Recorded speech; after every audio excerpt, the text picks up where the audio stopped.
ताला कुरान मजीद में फरमाता है कि ए रसूल, अपनी उम्मत से कह दो कि तुम से मैं अपनी रिसालत का कोई अज्र इसके सिवा नहीं चाहता कि तुम मेरे ज़िल अक़रबा से मोहब्बत करो।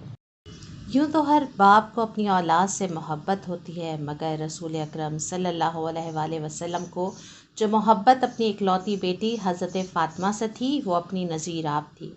आप फरमाया करते थे कि फ़ातिमा मेरे जिगर का टुकड़ा है, जिसने इसको सताया इसने मुझको सताया। आपका यह दस्तूर था कि हर रोज़ बिला नागा जनाब सैयदा के यहाँ तशरीफ़ लाते और अहवाल पुरसी करते। जब सफ़र को जाते तो बेटी से मिलकर जाते और जब वापस होते तो सबसे पहले बेटी के पास आते। अगर ज़रा सा भी आज़ुर्दा पाते तो बेचैन हो जाते। अगर सैयदा बीमार हो जाती तो अपना ज़्यादा वक्त बेटी के पास गुजारते। बार बार लोगों को भेजकर ख़बर मंगाते। हज़रत फरमाया करते थे, मुझे मर्दों में सबसे ज़्यादा महबूब अली हैं और औरतों में फ़ातिमा सलामुल्लाह अलैहा और बच्चों में इमाम हसन और हुसैन अलैहिस्सलाम। रसूल अकरम फरमाया करते थे, अली तुमको मुझसे वही निस्बत है जो आदमी के सर को जिस्म से होती है। अली तुम्हारा खून मेरा खून है और तुम्हारा बदन मेरा बदन है। अली जिसने तुमको सताया इसने मुझको सताया और जिसने मुझको सताया इसने खुदा को सताया। रसूलुल्लाह सल्लल्लाहु अलैहि वसल्लम को अपने दोनों नवासों से कितनी मोहब्बत थी, ये जानने के लिए हम जानते हैं। एक वाक़या मनक़ूल है कि एक बार ऐसा इत्तेफ़ाक हुआ कि ईद करीब आ गई और हज़रत फ़ातिमा अपने बच्चों की पोशाक का कोई इंतज़ाम न कर सकें, यहाँ तक कि ईद का चाँद नमूदार हो गया। घर घर खुशियाँ मनाई जाने लगीं।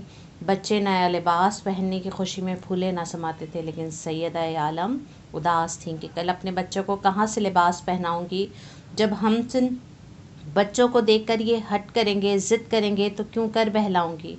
खामोश बैठी थी कि दोनों बच्चे माँ की खिदमत में हाजिर हुए और लिपट कर अर्ज़ करने लगे, अम्मा जान कल ईद का दिन है, आपने अभी तक हमारी पोशाकें तैयार नहीं कराईं, अब हम कल क्या पहनेंगे। ये सुनकर मासूमा के दिल पर चोट लगी।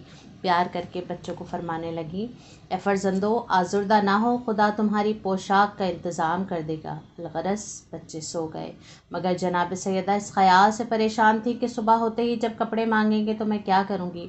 आपने रो रो कर बारगाह इलाही में दुआ की है, खालिक़ बरहक़ तू मेरे हाल से खूब वाकिफ़ है। अगर कल कोई सामान ना हुआ तो बच्चे हद दर्जा रंजीदा और तूल होंगे। अपने प्यारे नबी का वास्ता मेरी परेशानी दूर कर। अभी ये दुआ तमाम ना हुई थी कि किसी ने दरवाज़े पर दस्तक दी। आपने दरियाफ़्त कराया कौन है, जवाब मिला ख़याते हुजूर के हर नूर ऐन का ले जाइए लिबास हसन और हुसैन का। ख़यात हूँ हुजूर के हर नूर ऐन का ले जाइए लिबास हसन और हुसैन का। ये सुनकर आप करीब दर गईं और लिबास ले लिया। ये आने वाला खुदा का फ़रिश्ता था जो हसनैन अलैहिस्सलाम के लिए जन्नती लिबास लेकर आया था। सुबह होते ही शहज़ादों ने पोशाक तलब की। जनाब सैयदा ने खुशी खुशी जन्नती हुल्ले, जिनमें एक सब्ज़ रंग था और दूसरा सुर्ख, अपने दोनों बच्चों को पहना दिए। थोड़ी देर बाद रसूल खुदा भी तशरीफ़ लाए। दोनों नवासों के बदन पे नया लिबास देकर दरिया फरमाया, बेटी ये पोशाक कहाँ से आई। अर्ज़ की, या रसूलल्लाह आपसे कोई चीज़ पोशीदा है। हज़रत फरमाया, सैयदा जो दर्जी तुम्हारे दरवाज़े पर पोशाक देकर गया था वो खुदा का मुक़र्रब फ़रिश्ता जिब्रील अमीन था। ए फ़ातिमा, खुदा की बारगाह में तुम्हारा और तुम्हारे बच्चों का ये एज़ाज़ है कि जन्नत के हुल्ले फ़रिश्ते लेकर आते हैं। अलगरज़ जब ईदगाह जाने का वक्त आया तो हसनैन अलैहिस्सलाम ने अर्ज़ की, रसूल खुदा से कहा, नाना जान ईद का दिन है, सब बच्चे अपने अपने नाकों पर सवार होकर ईदगाह जाएंगे। सब बच्चे अपने अपने नाकों पर सवार होकर ईदगाह जाएंगे। हमारा कोई नाका नहीं जिस पर सवार होकर ईदगाह जाएं। ये सुनना था कि हुजूर ने दोनों नवासों को अपने शाने पर बिठा लिया और फरमाया, ए नूर चश्मो तुम्हारा नाका मैं हूँ। बच्चों ने कहा, हमारे नाके की मुहार कहाँ है। ये सुनकर हज़रत ने अपने गेसू अपने प्यारे बच्चों के हाथ में दे दिया और फरमाया, लो ये तुम्हारे नाके की मुहार है, जिधर तुम इशारा करोगे इसी तरफ को तुम्हारा मरकब चलेगा। अब बच्चों ने कहना शुरू किया कि सबके नाके बोलते हैं, हमारा नाका बोलता नहीं। ये सुनकर हज़रत ने 3 मरतबा अलफ़ू अलफ़ू कहा। आपने सुना हज़रत की मोहब्बत का हाल अपने नवासों के साथ। ख़याल कीजिए रसूल खुदा का क्या मर्तबा था कि आपके जिस्म पर मक्खी तक ना बैठती थी, क्योंकि मक्खी फजूल कश होती है। हज़रत के नूरानी बदन में फ़जूल चीज़ कहाँ, अलबत्ता जो फजीलत कश थे वो कभी शानों पर बैठते तो कभी सीनों पर। اللہ اللہ کیا مرتبہ حسنین علیہ السلام کا تھا۔ ایک روز رسول خدا اپنے دونوں نواسوں کو زانوں پر بٹھائے پیار کر رہے تھے کہ امام حسن علیہ السلام کا منہ چوم رہے تھے اور امام حسن علیہ السلام کا گلا۔ امام حسین ناخوش ہو کر وہاں سے اٹھ کھڑے ہوئے اور اپنی والدہ گرامی سے جا کر کہنے لگے، اماں جان میرے منہ کو تو ذرا سونگھیے، کیا میرے منہ سے بو آتی ہے؟ جناب سیدہ نے منہ سونگھ کر فرمایا، نہیں تو بیٹا، تمہارے منہ سے تو ذرا بھی بو نہیں آتی۔ عرض کی، پھر کیا وجہ ہے کہ نانا جان بھائی حسن کا منہ چوم رہے ہیں اور میرا گلا؟ فرمایا، آؤ بیٹا میں تم کو بابا کے پاس لے چلتی ہوں اور اس کی وجہ دریافت کرتی ہوں۔ الغرض جناب سیدہ امام حسین کو لیے ہوئے حضرت رسول خدا کی خدمت میں آئیں اور عرض کی، بابا جان اس کی وجہ کیا ہے کہ آپ حسین علیہ السلام کا منہ نہیں چومتے بلکہ گلا چومتے ہیں؟ حسین کو آپ سے شکایت ہے۔ حضرت یہ سن کر رونے لگے۔ فرمایا، اے جان پدر، اس کی وجہ تو نہ پوچھو، تم سے سنا نہ جائے گا۔ عرض کی، نہیں بابا، میں تو اس کی وجہ سننا چاہتی ہوں۔ فرمایا، بیٹی مجھے جبرائیل امین نے خبر دی ہے کہ آپ کی امت آپ کے دونوں نواسوں کو شہید کر ڈالے گی۔ آپ کے بڑے نواسے کو زہر دیا جائے گا جس سے اس کا کلیجہ کٹ کے منہ سے باہر آئے گا، اور چھوٹے نواسے کا گلا تیغ ظلم و ستم سے کاٹا جائے گا۔ یہ وجہ ہے کہ میں حسن کا منہ چومتا ہوں اور حسین کا گلا۔ یہ سن کر جناب سیدہ زار زار رونے لگیں اور کہنے لگیں، بابا یہ واقعہ کب ہوگا؟ فرمایا، جب دنیا میں نہ میں ہوں گا، نہ تم ہوگی اور نہ ہی علی۔ عرض کی، پھر میرے ان مظلوم فرزندوں پر کون روئے گا؟ کاش میں زندہ رہتی تو اپنے ان فرزندوں پر جی بھر کر روتی۔ فرمایا، اے بیٹی اس کا غم نہ کر، اللہ تعالیٰ ایک ایسی قوم کو خلق کرے۔ رونے لگیں اور کہنے لگیں، بابا یہ واقعہ کب ہوگا؟ فرمایا، جب دنیا میں نہ میں ہوں گا، نہ تم ہوگی اور نہ ہی علی۔ عرض کی، پھر میرے ان مظلوم فرزندوں پر کون روئے گا؟ کاش میں زندہ رہتی تو اپنے ان فرزندوں پر جی بھر کر روتی۔ فرمایا، اے بیٹی اس کا غم نہ کر، اللہ تعالیٰ ایک ایسی قوم کو خلق کرے گا جو تیرے بیٹوں کے غم میں صف غم بچھائیں گی، خاص کر تیرے حسین کے عزا کو ہر سال قائم کریں گی۔ ان کے مرد ہمارے مردوں کی مصیبت پر روئیں گے، ان کی عورتیں ہماری عورتوں کی مصیبت پر بکا کریں گی، اور ان کے بچے ہمارے بچوں پر گریا کریں گے۔ جناب سیدہ نے یہ سن کر فرمایا، بابا جان اگر وہ لوگ میرے حسین سے اتنی محبت کرنے والے ہوں گے تو میں بھی جنت میں بغیر ان کے داخل نہ ہوں گی۔ مومنوں خاک اڑاؤ بصد غم، آج پہلی ہے ماہ عزا کی۔ مومنوں خاک اڑاؤ بصد غم، آج پہلی ہے ماہ عزا کی۔ ہر طرف ہے غم کا سایہ، آج پہلی ہے ماہ عزا کی۔ گرم ہے ریت لو چل رہی ہے، مثل گل فند زمیں جل رہی ہے۔ خون میں ڈوبا نبی کا سفینہ، آج پہلی ہے ماہ عزا کی۔ کہہ رہے ہیں یہ آثار سارے، آخری ہے سفر شاہدی کا۔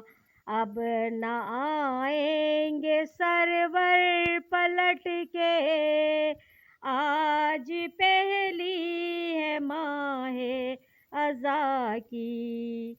رو کے کہتی ہے اکبر سے صغریٰ، خط ذرا جلدی لکھیے گا بھیا، ہم زیادہ نہیں جینے والے، آج پہلی ہے ماہ عزا کی۔ بے کسی دیکھ کے شاہدی کی، زحمت زینب و حزیں کی، ٹکڑے ہوتے ہیں قلب و جگر کے، آج پہلی ہے ماہ عزا کی، قلب صغرا کو راحت نہ ہوگی، غم سے فرصت بھی فرصت نہ ہوگی، پھر کہاں یہ دن اور زمانے، آج پہلی ہے ماہ عزا کی، منزلوں کو کوئی نہیں ہے سایہ، نام بھی آدمی کا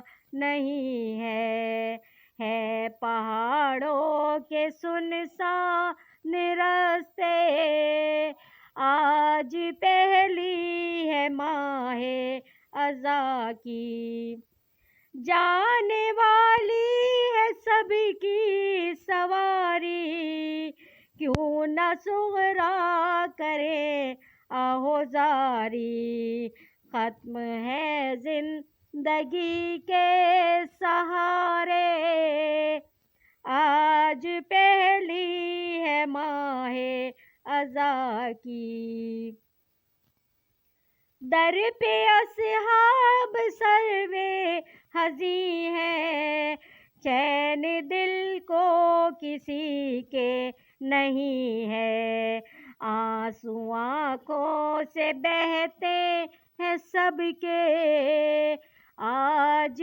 پہلی ہے ماہ عزا کی، کہہ دیا یہ صغرا کے دل نے، آخری ہے یہ دیدار سرور، تجھ کو رہنا ہے گھر میں اکیلے، آج پہلی ہے ماہ عزا کی، سات اطفال ہیں شاہدی کے، جن کو جنگل میں ہوں گے جو پیاسے، گزرے غربت میں کون کیا جانے، آج پہلی ہے ماہ عزا کی، کربلا میں بسائیں گے بستی،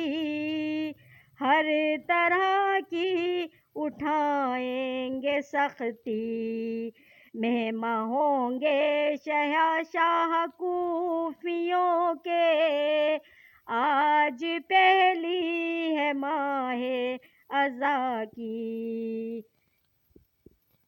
کربلا میں بسائیں گے بستی، ہر طرح کی اٹھائیں گے سختی، مہماں ہوں گے شاہ کوفیوں کے، آج پہلی، سن کے ممتاز تیرا یہ نوحہ، شور ماتم ہے مجلس میں برپا، سیدہ لینے آئی ہے پرسا، آج پہلی ہے ماہ عزا کی، سن کے ممتاز تیرا یہ نوحہ، شور ماتم ہے مجلس میں برپا، سیدہ لینے آئی ہے پرسا، آج پہلی ہے ماہ عزا کی، مومنوں خاک اڑاؤ بصد غم، آج پہلی ہے ماہ عزا کی۔